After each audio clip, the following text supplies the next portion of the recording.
গত 24শে ফেব্রুয়ারি পুরুলিয়া থেকে ফেরার পথে আমরা বাঁকুড়ার জয়পুরের বনলতা রিসর্টে গিয়েছিলাম লাঞ্চ করতে। সেখানে যাওয়ার পথের দুধারের দৃশ্য দেখছেন।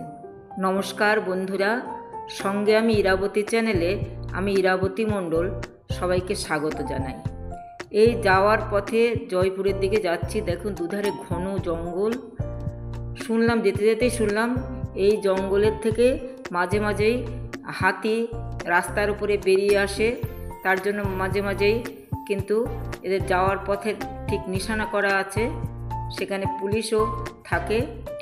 আর দুধারেই ঘন জঙ্গলে ভর্তি রাস্তা, ঘন জঙ্গল আপনারা দেখতেই পাচ্ছেন। রাস্তাটাও খুব সুন্দর, চওড়া আর ঘন প্রকৃতির ভেতর দিয়ে যাওয়া। আমরা কিন্তু পৌঁছে গেছি বনলতা রিসর্টের এখানে। এবার এখানে আমরা গাড়ি পার্কিং করেছি রাস্তার ওপর দিকে। আমাদের রাস্তার উল্টো দিকে ওপারটাতে যেতে হবে।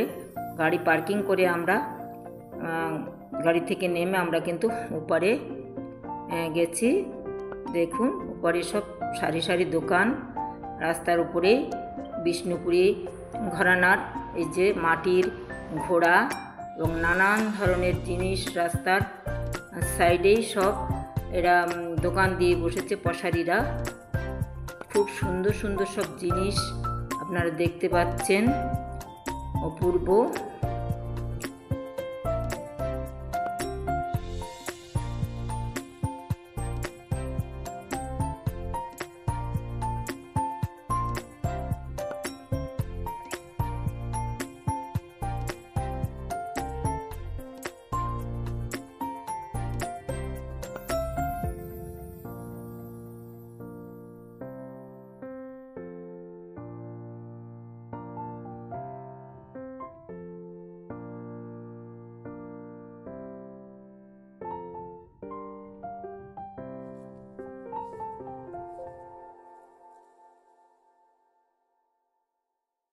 দেখুন বনলতার বিখ্যাত যে রসগোল্লা, সেই রসগোল্লার বিজ্ঞাপন কিন্তু রাস্তার ধারে একটা বাড়ির গায়ে লিখে রেখেছে। তাছাড়াও পাশেই দেখুন দোকান আছে অনেকগুলো। এখানেও ওই রসগোল্লাও বিক্রি হচ্ছে। জিজ্ঞাসা করেছি, আমি জিজ্ঞাসা করে দেখেছি রসগোল্লাও বিক্রি হচ্ছে। নানা ধরনের খাবারের জিনিস এখানে কিন্তু বিক্রি হচ্ছে। আচ্ছা, আমরা রেস্টুরেন্টের ভেতরে ঢুকে গেছি। অনেকেই খাচ্ছে, বসে আছে। আমাদের টেবিল ঠিক হয়ে গেছে, আমরা বসেছি হাত মুখ ধুয়ে। কেউ ওয়াশরুমে গেছে, আমরা হাত মুখ ধুয়ে গেছি। আমাদের ছিল চিকেন বিরিয়ানি আর স্পেশাল রসগোল্লা। ওই যে চিকেন বিরিয়ানি দেখতে পাচ্ছেন 150 টাকা করে নিয়েছিল, বড় একটা হাঁড়ি ছিল। আর নিয়েছিলেন স্পেশাল রসগোল্লা। এই যে দেখছি নেমু পাখির ডিম, এটা কিন্তু রিসেপশনেই রাখা ছিল। এটা 1000 টাকা করে বিক্রি হওয়ার জন্য রাখা ছিল। আমরা খেয়ে দিয়ে একটু ঘুরতে বেরিয়েছিলাম বনলতা রিসর্টটা। এই যে দেখতে পাচ্ছেন একটা বাঁশের সাঁকো মতন সুন্দরভাবে আঁকানো বাঁশের সাঁকোটা পার হয়ে আমরা ওপারে গিয়ে বনলতা রিসর্টটা একটু ঘুরে দেখলাম। চারিদিকে কিন্তু খুব সুন্দর সুন্দর সব ঘর তৈরি করে রেখেছে। এরা ঘর তৈরি করে রেখেছে।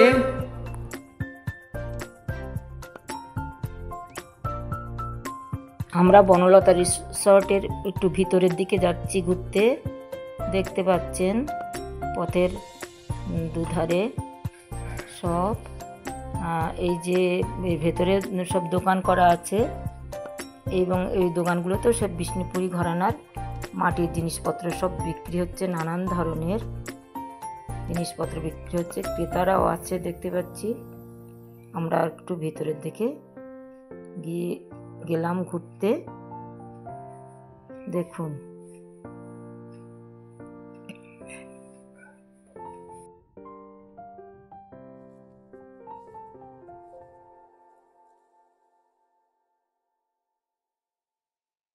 এখানে বন্ধুরা নিজেরাই কিন্তু সমস্ত শাক সবজি এখানে তৈরি হচ্ছে। এবং সেই শাক সবজি এরা ওই হোটেলে রেস্টুরেন্টে খাওয়ার জন্য ব্যবহার করছে। সমস্ত কিছু নিজেরাই উৎপন্ন করছে এখানে। বিশাল জায়গা জুড়ে এই রিসর্টটা। অনেকগুলো দেখুন মাটির বাড়ির প্যাটার্নে বাড়ি করে রেখেছে। এই বাড়িগুলোতে থাকারও ব্যবস্থা আছে। এর জন্য আগের থেকে অবশ্য রুম বুক করে যেতে হয়। শুনেছি ভিতরে কিন্তু এসির ব্যবস্থাও আছে। এই বাড়িগুলো দেখতে মাটির বাড়ির মতন। এই দেখুন টার্কি মুরগি পুষে রেখেছে, কারণ এগুলোই ওরা কিন্তু রান্না করে দেয়। এবার দেখুন এমু পাখি, যে এমু পাখির ডিম আমরা দেখলাম রিসেপশানে, সেই এমু পাখির চাষও এখানে হচ্ছে। বড় বড় এমু পাখি, এবং সেগুলো দেখুন ঘুরে বেড়াচ্ছে।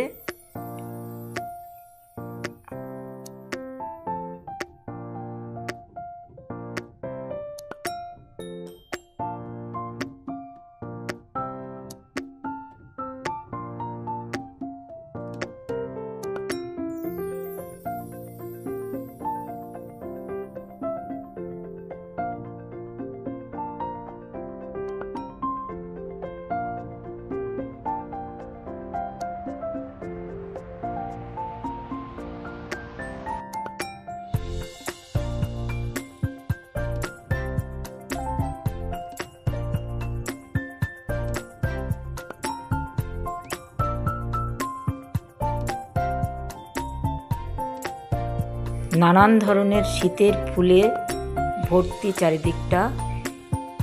দেখুন কি অপূর্ব সুন্দর একটা জায়গা, ভীষণ সুন্দর জায়গা। ঘোড়া ঘুরে বেড়াচ্ছে।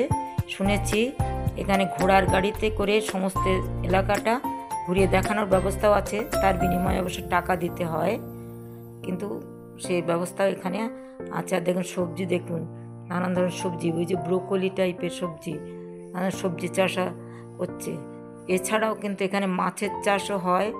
পাশে আমরা একটা বড়, প্রথমে ঢোকার মুখে একটা বড় পুকুর দেখেছি। এই পুকুরে কিন্তু মাছের চাষও হয়। মাছ টাছ যেগুলো, অর্থাৎ এখানে যা কিছু দেওয়া হয়, মাছ বলুন মাংস বলুন, সবই কিন্তু এরা নিজেরাই চাষ করে সমস্ত কিছুই। দেখুন ঘোড়া নিয়ে একজন ঘুরে বেড়াচ্ছে। বাড়িগুলো দেখুন, তৈরি বাড়িগুলো কি সুন্দর, যেন আঁকানো ছবির মতন বাড়ি একদম। এটা কিন্তু দোতলা বাড়ি, দেখুন দেখতে পাবেন, এটা দোতলা বাড়ি এটা। আচ্ছা,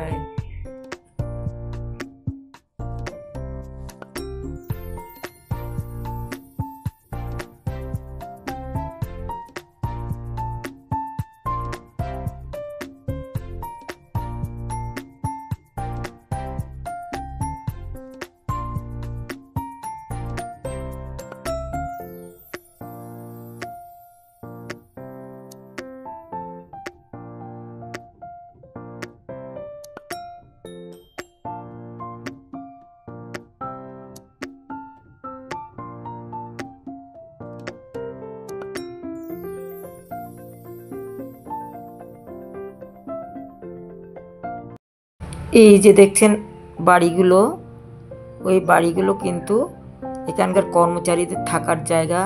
আর দেখুন শীতের ফুল এখন শুকিয়ে গেছে, চারিদিকে ফুলে ভর্তি, গাছপালাগুলো একদম ফুলে ভর্তি। চারিদিকের পরিবেশটা দেখুন কত সুন্দর। এই যে বড় পুকুরটার কথা বলছিলাম, এটাতে কিন্তু মাছ চাষ হয়। আর ওই পারে দেখুন অনেক জায়গা, আমরা পুরো থাকতে পারিনি। এটা পুরো ঘুরতে হলে একটা দিন পুরো লেগে যেত, কিন্তু আমাদের সময় ছিল না, আমরা চলে আসতে হয়েছিল, বাড়ি ফেরার তাগিদ ছিল। তাই পুরো দিনটা আমরা থাকলে যেটা পুরোটা দেখতে পেতাম, পুরোটা আমরা দেখতে পাইনি। তবু যতটুকু দেখেছি এর সৌন্দর্য আমরা উপভোগ করার চেষ্টা করেছি, এবং যেটুকু দেখেছি বন্ধুরা তোমাদেরকেও সেটা আমি দেখানোর চেষ্টা করছি।